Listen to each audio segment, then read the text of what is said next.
بسم الله الرحمن الرحيم. الحمد لله رب العالمين والعاقبة للمتقين والصلاة والسلام على أشرف الأنبياء والمرسلين نبينا محمد وعلى آله وصحبه أجمعين ومن تبعهم بإحسان إلى يوم الدين.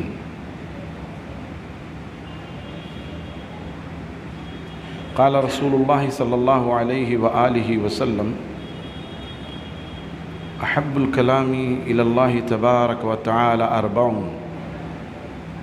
سبحان الله والحمد لله ولا إله إلا الله والله أكبر، لا يضر من أي بدأت أو كما قال عليه الصلاة والسلام. کل کے درس میں دعا کی فضیلت وارد ہوئی تھی، اور اس سے پہلے والے درس میں ذکر کی فضیلت، ذکر کا مقام و مرتبہ، ذکر کی اہمیت، ذاکرین جو ذکر کرتے ہیں اللہ تعالیٰ کے ہاں ان کا رتبہ ذکر کیا گیا تھا. اور جب ذکر کی بات آئی تو اللہ کے رسول صلی اللہ علیہ وسلم نے فرمایا، روایت سمرہ ابن جندب رضی اللہ تعالیٰ عنہ کی ہے، وہ کہتے ہیں کہ اللہ کے رسول صلی اللہ علیہ وسلم نے فرمایا کہ کلاموں میں، گفتگو میں سب سے بہترین گفتگو چار اللہ تعالیٰ کے نزدیک، جملوں میں چار جملے اللہ تعالیٰ کو سب سے زیادہ محبوب ہیں. کون کون سے؟ سبحان اللہ والحمد للہ ولا الہ الا اللہ واللہ اکبر. یہ چار جملے اللہ تعالیٰ کو بہت زیادہ محبوب ہیں، اور پڑھنے والے پر کوئی نقصان نہیں کہ اگر وہ سبحان اللہ والحمد للہ سے شروع کرے تو اچھا، الحمد للہ و سبحان اللہ ولا الہ الا اللہ واللہ اکبر کہے تو بہتر، اللہ اکبر و سبحان اللہ والحمد للہ لا الہ الا اللہ کہے تو. یعنی ان جملوں میں سے تقدیم و تاخیر آگے پیچھے اگر ہو جائے اس سے کوئی فرق نہیں پڑتا، لیکن پڑھنے والے کو بے انتہا اجر و ثواب ملتا ہے. یہاں تک کہ اللہ کے رسول صلی اللہ علیہ وسلم فرماتے ہیں کہ اگر کوئی شخص دن میں 100 مرتبہ سبحان اللہ و بحمدہ پڑھتا ہے، اگر اس کے گناہ سمندر کے جھاگ کے برابر ہوں تو اللہ تعالیٰ انہیں معاف فرما دیتا ہے. یہاں تک کہ اللہ کے رسول صلی اللہ علیہ وسلم نے فرمایا کہ 2 کلمات ایسے ہیں جو زبان پر انتہائی آسان ہیں اور ترازو میں، میزان میں بہت وزنی ہے، اور اللہ تعالیٰ کو بہت پسند ہے. سبحان اللہ و بحمدہ سبحان اللہ العظیم. یہ دونوں کلمے اللہ تعالیٰ کو بہت پسند ہیں اور زبان پر بہت ہلکے ہیں. کہنے والا آسانی سے 5 منٹ میں 100 مرتبہ ذکر کر لے، سبحان اللہ و بحمدہ سبحان اللہ العظیم، سبحان اللہ و بحمدہ سبحان اللہ العظیم. اور ترازو میں بہت وزنی ہیں. یہ بات آ چکی ہے کہ اعمال کو اللہ تعالیٰ صورت و شکل دے دے اور وزن کیے جائیں، یا یہ کہ جس رجسٹر میں کرامن کاتبین یہ اعمال لکھ رہے ہیں اس رجسٹر کو وزن کر دیا جائے، یا صاحب عمل جو یہ کلمات زبان سے ادا کر رہا ہے اس کو وزن کر دیا جائے. بہرحال اس طرح سے سبحان اللہ و بحمدہ کا مقام کی اللہ تعالیٰ کے ہاں ترازو میں بہت وزنی ہے. جب ترازو میں وزنی ہے اور بشارت دی گئی فَأَمَّا مَنْ ثَقُلَتْ مَوَازِينُهُ فَهُوَ فِي عِيشَةٍ رَاضِيَةٍ. رہا وہ شخص جس کے نامہ اعمال کا پلڑا بھاری ہو گیا، وزنی ہو گیا، تو وہ من پسند آرام میں ہو. فَهُوَ فِي عِيشَةٍ رَاضِيَةٍ، من پسند آرام میں ہوگا. دوسرے جگہوں پہ کہا گیا فی جنت عالیہ قطوفہا دانیہ کلوا واشربوا ہنیئا بما اسلفتم فی الایام الخالیہ۔ مختلف مقامات پہ مختلف انداز میں اللہ تعالیٰ نے جنتیوں کا تذکرہ کر دیا کہ جن کے نامہ اعمال ان کے دائیں ہاتھ میں دے دیے گئے، جن کے نامہ اعمال کا پلڑا بھاری ہو گیا، نیکیوں کا پلڑا، وہ من پسند آرام میں ہے، جنت میں ہے، بلند و بالا جنات ہیں، اس میں باغات ہیں، باغات کے خوشے بالکل قریب قریب ہیں، لٹک رہے ہیں، جو وہ چاہے گا اسے ملیں گے سب کچھ۔ تو میرے بھائیوں، ان کلمات کو آدمی جہاں بھی ہے، اپنی تجارت میں مشغول ہے، اپنے کام میں مشغول ہے، وہ سبحان اللہ و بحمدہ، سبحان اللہ والحمد للہ ولا الہ الا اللہ واللہ اکبر ولا حول ولا قوة الا باللہ بھی بعض روایات سے ثابت ہے۔ سبحان اللہ و بحمدہ سبحان اللہ العظیم، سبحان اللہ و بحمدہ عدد خلقہ ورضا نفسہ وزنۃ عرشہ ومداد کلماتہ۔ یہ کلمات اگر وہ دہراتا ہے تو اللہ تعالیٰ اسے بہت بڑے اجر و ثواب سے نوازتے ہیں، اور زبان پر بہت ہلکا ہے، زبان پر ہلکا ہے، لیکن نیت خالص ہو، اللہ کی رضا کی امید ہو، اخلاص ہو، اور رسول اللہ صلی اللہ علیہ وسلم کی رسالت پر اور آپ نے جو یہ خبر دی ہے اس کی سچائی پر پورا یقین ہو تو پورا پورا اجر ہے۔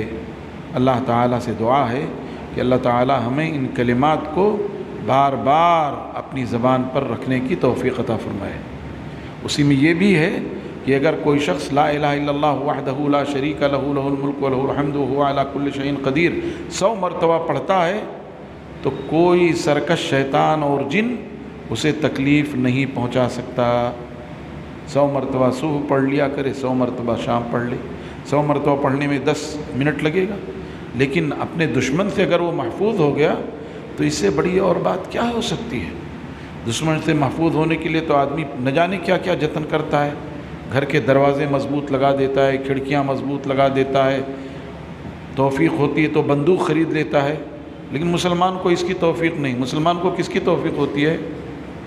ہاں وہ ڈیکوریشن کروا لو ذرا سا اچھا سا، ہاں پیری صاف پلاسٹر کروا لو، گاڑی اگر پرانی ہو گئی 3 سال تو ذرا اس کو نئی کر لو، نیا اسٹائل کر لو، جو اس کے لیے ہلاکت کا باعث ہے اس کے پیچھے وہ دوڑ رہا ہے، جس سے اس کو نجات مل سکتی ہے، اس کے دشمن پر ایک دبدبہ اور ایک رعب ہو سکتا ہے، اس کے لیے مسلمان بزدل ہو گیا ہے۔ ارے بھئی آپ لائسنس ہی بنواؤ نا، لائسنس لو، گورنمنٹ کی نگاہ میں وائٹ رہو آپ، لیکن وہ آپ کے لیے حفاظت کی چیز ہے، حکم ہے کہ آدمی اپنی حفاظت کرے، اپنی حفاظت کے لیے انتظام کرے، لاٹھی ڈنڈا رکھے اپنے پاس۔ آج کا لاٹھی ڈنڈا وہی ہے، اس کے لیے ہمیں کوئی پرواہ نہیں، بس دوسروں کے ترشول پر ہماری نظر رہتی ہے، دوسروں کی ترشول ہمیں کھلتی ہے، اپنے کو تیاری کرنی یہ نہیں، اس کی توفیق نہیں ہوتی ہے۔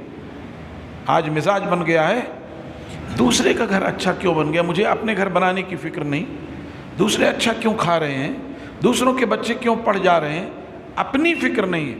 اس وقت مسلمانوں کی ذہنیت اور ان کی مینٹلٹی یہی بنی ہوئی ہے۔ ارے بھائی اپنا گھر اچھا بناؤ، اپنے بچوں کو پڑھواؤ، اپنی حفاظت کا سامان کرو، اور یہ کھلے عام ہے، یہ گورنمنٹ بھی اجازت دے رہی ہے، تبھی تو لائسنس دے رہی ہے آپ کو، گورنمنٹ کی نگاہ میں بھی کوئی جرم کی بات نہیں ہے۔ اس کی طرف ہماری طرف توجہ نہیں جاتی۔ ہاں وہ بلٹ خرید لو تاکہ وہ سائلنسر کی تیز آواز سے چلو تو لوگ ہاں بابو آ رہے ہیں،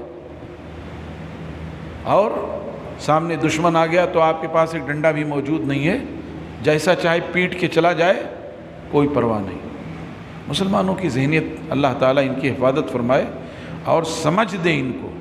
مسلمانوں اپنے دفاع، اپنی حفاظت کی فکر کرو، یہ کوئی جرم کی بات نہیں ہے، یہ ہمارا انسانی اور آئینی حق ہے کہ ہم اپنی حفاظت کے لیے، ہاں ٹھیک ہے جو چیزیں گورنمنٹ کی نگاہ میں جرم ہیں ہم اس کے قریب کبھی جاتے نہیں، مسلمان جاتا بھی نہیں ہے، اور اگر کوئی جاتا ہے تو اس کے اسلام پر سوچنا پڑے گا۔ مسلمان جاتا ہی نہیں ہے جو خلاف واقعہ اور خلاف نظام ہو، لیکن جہاں تک حکومت نے ہمیں اجازت دی ہو بالکل کرنا چاہیے، مسلمانوں کو بزدل نہیں ہونا چاہیے۔ اللہ کے رسول صلی اللہ علیہ وسلم کیا فرماتے؟ المؤمن القوی خیر من المؤمن الضعیف، طاقتور مسلمان کمزور مسلمان سے اچھا ہے۔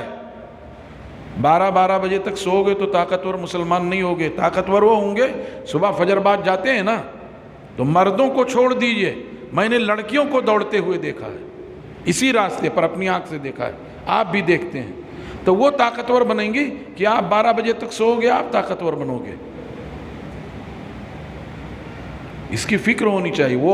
یوگا ان کے ہاں جو ہے ورزش ہے, ٹھیک ہے, نام دے دیا انہوں نے یوگا, آپ کے پاس بھی ورزش ہے بھئی, آپ ورزش کرو, مضبوط بنو اور بناؤ. جب مضبوط رہو گے تو آپ کا دل مضبوط رہے گا, آپ کا دل مضبوط رہے گا, آپ مقابلہ کر سکو گے, اپنی حفاظت کر سکو گے. ورنہ وہی جو میں نے بتایا تھا کہ ایک تاتاری ایک گلی میں گھستا تھا, 50 مردوں کو پکڑتا تھا, کہتا تھا یہاں بیٹھو, ابھی تلوار نہیں ہے, تلوار لے آؤں تب تم کو قتل کرتا ہوں. اور ان بزدل مسلمانوں کا حال یہ تھا کہ وہیں بیٹھے رہتے تھے, وہ جا کے تلوار لاتا تھا, سب کو کاٹ دیتا تھا.